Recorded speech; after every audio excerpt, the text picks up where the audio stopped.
If you look up AI engineer online right now, you are going to see a lot of incredibly glamorous videos. You will see people waking up late, taking long scenic walks, grabbing artisanal coffee, and maybe typing on a laptop for an hour or two. I read the comments on these videos, and I completely understand the frustration I see there. People are tired of aesthetic lifestyle vlogs that spend a fraction of the time on actual coding, and the majority of the day taking walks, petting animals, and hanging out in cafes. Over my 27-year career in IT, working my way up from basic IT help desk to systems administration, to senior systems engineering, to IT director, and now acting as an IT career coach, I have seen a lot of tech trends come and go.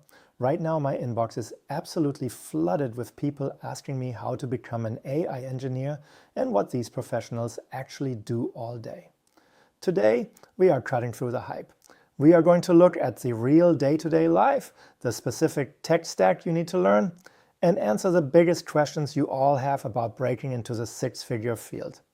First, let's clear up the biggest point of confusion I see in the community and in the comment sections of these videos. What is the actual difference between a data scientist and an AI or machine learning engineer? In the past, data scientists would build statistical and machine learning models, but they often lived in isolated research environments or Jupyter notebooks that did not directly connect to a tangible, deployed business product. An AI engineer is the bridge. Your job is not necessarily to build a massive super intelligence from scratch on day one. Your job is to take foundation models, like the ones from OpenAI or Google, and integrate them into actual software, mobile apps, hardware systems, or internal tools that real people use. You are combining software engineering, machine learning, and data science to deploy these models into the real world. So, how does the day actually start? One of the biggest perks of this job is the flexibility. Remote work is incredibly common, and many engineers are able to structure their work around their life, well, rather than their life around their work. If you are working in a corporate environment, a typical day usually starts around 9 a.m. or 9:30 a.m. with a daily stand-up meeting. This is where you sync with your cross-functional team, which usually includes product managers, software engineers, and data analysts, to discuss what you accomplished yesterday and what problems you are tackling today. After that, it is time for the first deep work coding session. Most engineers work in highly focused blocks of 2 to 4 hours. And let me be completely honest with you. This part of the job is not always pretty. You aren't just pushing a magic AI button that does the work for you. You are living and breathing Python. You are wrestling with APIs, writing Docker files, configuring Kubernetes, and spending up to 80% of your time just cleaning, normalizing, and labeling messy, inconsistent data.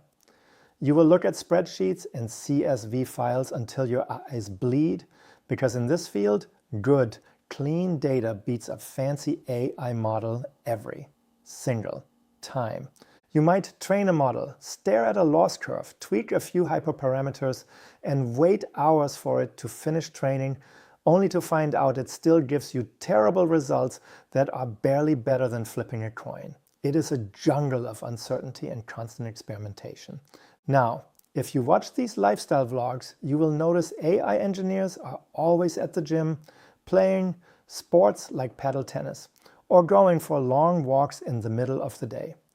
Viewers often comment that this looks like they are barely working. But as an IT veteran, I can tell you exactly why this happens. When you spend 4 hours staring at a screen, debugging complex code, and waiting for a model to train, your brain gets completely fried. You simply cannot focus on complex mathematical and coding problems for 8 or 10 hours straight, without a massive drop in quality. Going to the gym or taking a walk is not just a perk. It is a necessary reset. It recharges your batteries so you can come back to the keyboard with the energy needed to actually solve the problem. Some engineers even prefer to do their deep work late at night from midnight to 3 a.m., just to get that uninterrupted peace and quiet away from the distractions of the day. The afternoon usually consists of a second coding block, and dedicated research time. The AI field is moving so incredibly fast that you have to spend time reading new research papers and learning new frameworks just to stay relevant. You will be using tools like LangChain, Hugging Face, and vector databases like Pinecone on a regular basis to handle complex data structures. Now, I want to address the elephant in the room. As a career coach, the number one fear I hear from people pivoting into IT, and a question that pops up in the comments constantly, is this: do I need to be good at math? The hard truth? Yes, you cannot just copy and paste code from Stack Overflow for this job. You need a solid foundational understanding of linear algebra, calculus, and statistics to understand how these models actually learn, function, and optimize. But remember, math is just a skill. It might be intimidating, but if you put in the hours, you can learn it. A lot of you also ask about the physical tools required for the job, constantly debating in the comments between buying MacBooks or Windows PCs.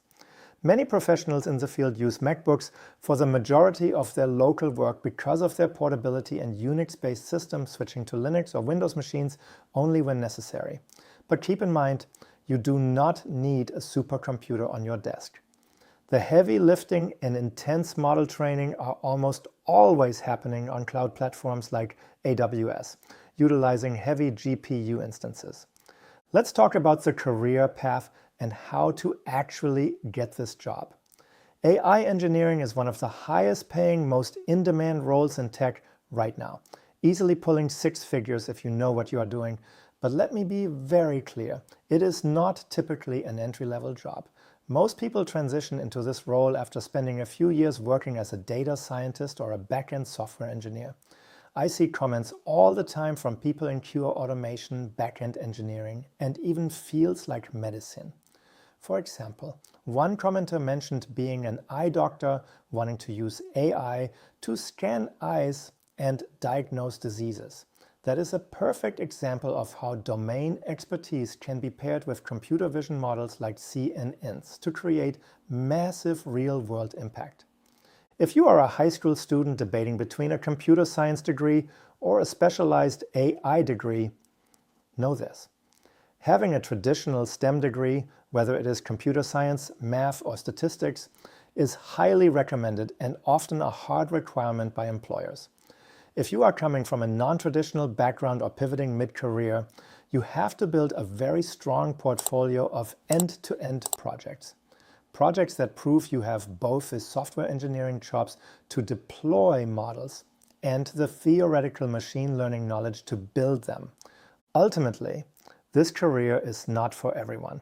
If you hate ambiguity, or if you get easily frustrated when things fail repeatedly, just to move an accuracy metric by a fraction of a percent, this path will absolutely destroy you. If you want clear answers and fast feedback loops, you are better off building front-end websites. But if you love solving complex puzzles, don't mind getting your hands dirty with broken data, have a passion for continuous learning, and want to be at the absolute bleeding edge of technology, this could be your dream career. If you are looking to map out your IT career, whether you are just starting at the help desk like I did, or you are aiming for a senior engineering role, subscribe to the channel. Leave a comment below with your current IT role and let me know what job title you want me to break down next. Keep learning, stay resilient, and I will see you in the next video.